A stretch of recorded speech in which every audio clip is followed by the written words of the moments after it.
3. Assalamualaikum warahmatullahi wabarakatuh.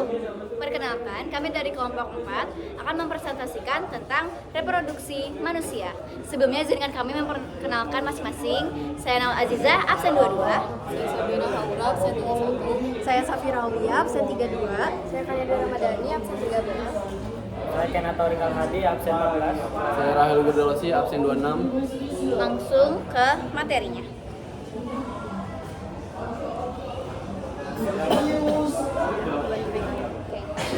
Sistem reproduksi manusia adalah sistem organ dalam tubuh manusia yang berfungsi untuk memungkinkan terjadinya reproduksi atau perkembangan, yaitu proses menghasilkan keturunan.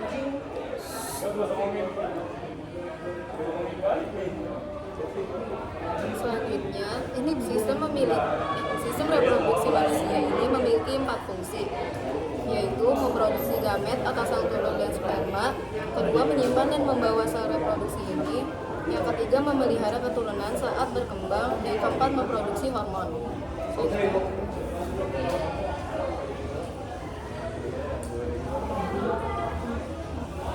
Selanjutnya ada organ reproduksi pria, yaitu ada 7 bagian. Pertama ada vas deferens, yang kedua ada testis, yang ketiga ada skrotum, yang keempat ada penis, yang kelima ada epididymis, yang keenam ada saluran kelamin, dan yang terakhir ada kelenjar kelamin. Vas deferens merupakan saluran sperma, epididymis ke vesicula seminalis. Nah, testis merupakan tempat produksi sperma dan hormon testosteron. Skrotum yaitu melindungi testis, menjaga suhu testis agar sesuai dengan kebutuhan perkembangan sperma. Nah, penis fungsinya untuk memasukkan sperma ke saluran reproduksi wanita. Yang kelima ada epididymis, yaitu tempat pematangan dan penyimpanan sperma sementara. Yang keenam saluran kelamin, yaitu saluran untuk air seni dan air mani saat keluar dari tubuh. Yang ketujuh kelenjar kelamin, yaitu untuk menambah cairan kelamin untuk menjaga sperma. Lanjutnya, Organ reproduksi wanita itu ada 5 bagian. Yang pertama itu ada oviduk atau tuba falopi, jalur untuk telur dari ovarium ke rahim dan memberikan tempat sperma untuk membuahi. Yang kedua itu ada rahim atau uterus, tempat telur yang dibuahi ditanam dan tumbuh menjadi janin selama kehamilan. Yang ketiga itu ada cervix, memungkinkan darah menstruasi mengalir dari rahim dan berfungsi sebagai jalur bagi sperma memasuki rahim.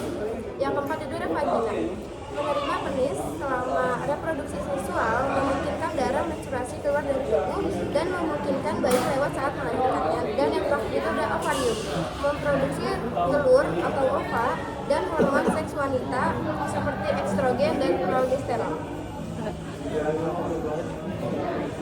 Selanjutnya ada mekanisme pembentukan gamet.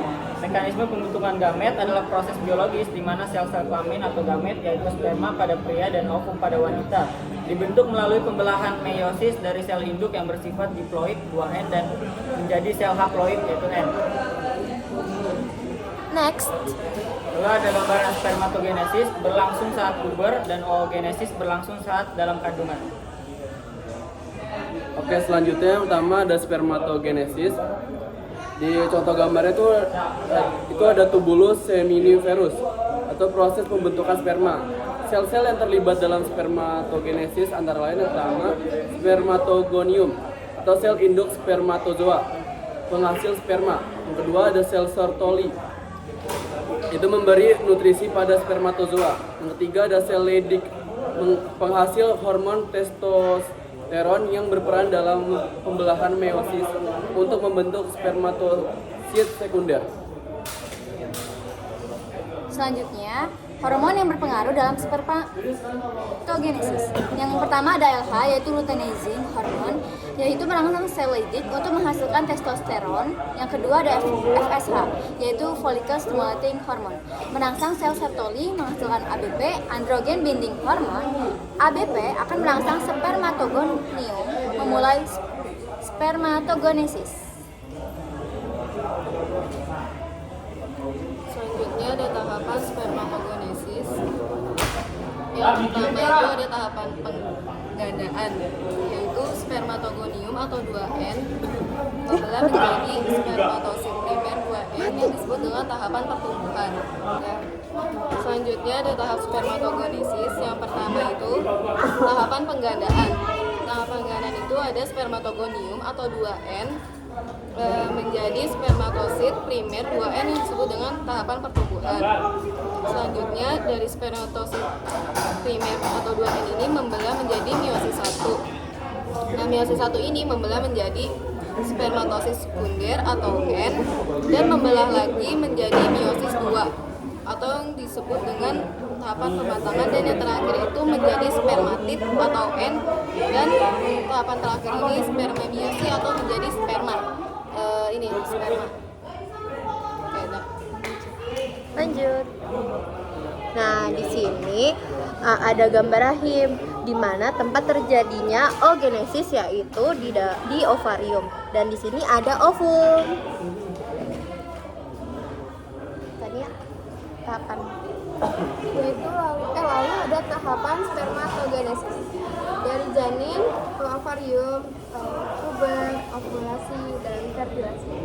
Jadi oogonium atau 2N itu menjadi kita dulu break ini tidak. tahapan spermatogenesis dari janin di oogonium atau 2N itu ada di janin. Dari janin. Oh, beda. Oh, oke. Ulang ya. Tahapan spermatogenesis dari janin, ovarium, puber, ovulasi, dan fertilasi. Dari oogonium atau 2N itu menjadi oosit primer 2N, terus lalu menjadi meiosis 1, lalu dia menjadi oosit sekunder N, badan polar 1N, oosit N,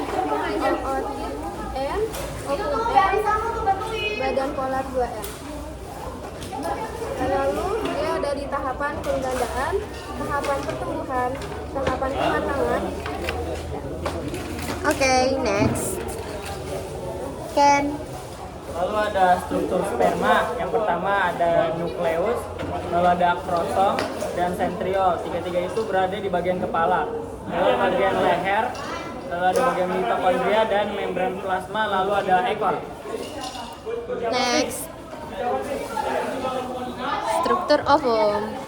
Selanjutnya ada struktur ovum. Yang pertama ada sitoplasma yang warna biru, itu biru muda, terus ada corona radiata, terus ada zona pellucida, dan ada nukleus. Fungsi senyawa fertilizin pada oosit sekunder. Pertama, mengaktifkan sperma agar bergerak lebih cepat.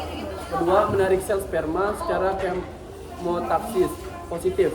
Ketiga, mengumpulkan sperma di sekeliling ovum. Oke, next. Next, ada perjalanan sel sperma. Sel sperma melewati berbagi bagian sebelum mencapai sel telur untuk membuahinya. Pertama ada testis, ke epididymis, kedua itu memungkinkan sperma matang, lalu dia ketiga yaitu vas deferens, keempat uretra, tempat cairan bercampur, lalu yang kelima vagina, keenam cervix, ketujuh rahim, kedelapan oviduk, lalu terjadinya pembuahan dan jadilah ejakulasi. Next. Yang terakhir itu siklus menstruasi. Ini adalah proses yang dialami dan berulang dalam sistem reproduksi wanita. Rata-rata berlangsung sekitar 28 hari. Siklus ini melibatkan persiapan tubuh untuk potensi kehamilan. Nah, di sini tahap siklus menstruasi berlangsung selama 28 hari.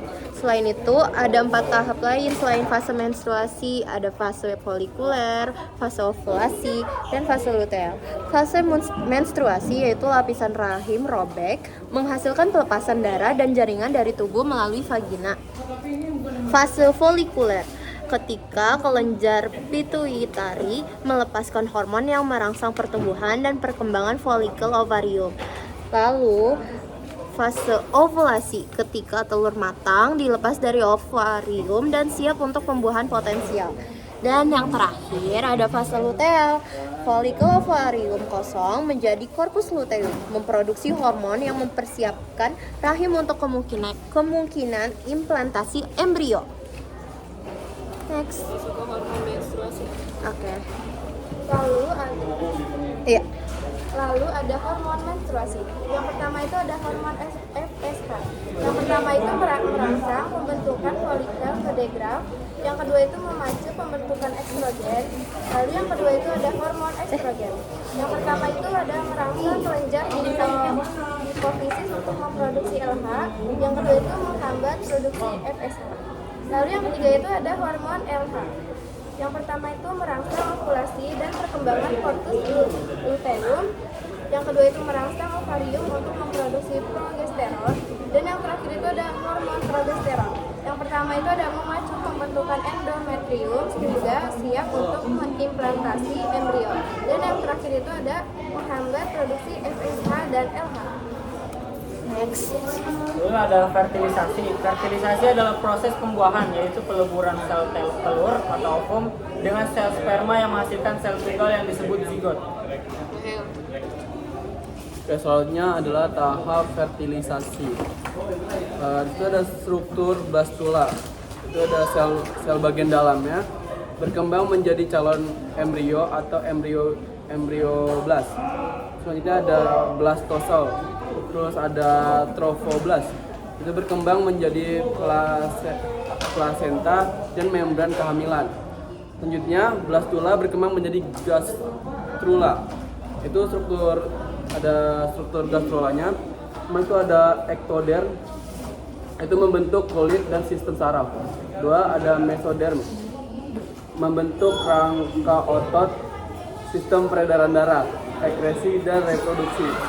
Terakhir ada endoderm, membentuk saluran dan kelenjar pencernaan. Next. Selanjutnya ada tahap fertilisasi. Yang pertama itu dari ovum, ya kan ya? Ovum mengalami fertilisasi, lalu ke zigot, embrio 2 sel, embrio 4 sel, embrio 8 sel, ke morula, ke blastula, lalu terakhir gastrula. Lalu ada implantasi juga yang ini. Next. Selanjutnya ada tahap gestasi. Nah, di tahap gestasi ini di bagian proteinnya ada plasenta dan tali pusar. Tahap itu yang pertama fertilisasi, yang kedua embrio 2 sel, 4 sel, 8 sel dan menjadi morula. Selanjutnya itu menjadi blastula. Dari blastula itu menjadi fetus 5 minggu sampai 10 minggu itu disebut dengan fetus 1. Selanjutnya dari fetus 10 minggu sampai 20 minggu itu fetus 2. Dari 20 minggu sampai 40 minggu itu disebut fetus 3. Selanjutnya itu baru menjadi bayi. Ringkasan, sistem reproduksi manusia ini adalah serangkaian organ dan struktur khusus yang bertanggung jawab untuk memproduksi, mengangkut, dan memfasilitasi penyatuan sel reproduksi pria dan wanita yang pada akhirnya menciptakan keturunan. Organ utama, bagian alat kelamin pria yang terdiri dari testis, prostat, les deferet, uretra, dan penis. Bagian alat kelamin wanita terdiri dari ovarium, oviduk atau tuba falopi, rahim atau uterus, cervix atau leher rahim, dan vagina. Siklus menstruasi. Ini adalah proses berulang sekitar 28 hari pada wanita yang ditandai dengan perubahan pada rahim dan ovarium. Oke, sekian dari kami. Wassalamualaikum warahmatullahi wabarakatuh. Dadah. Nilai 100. Yes.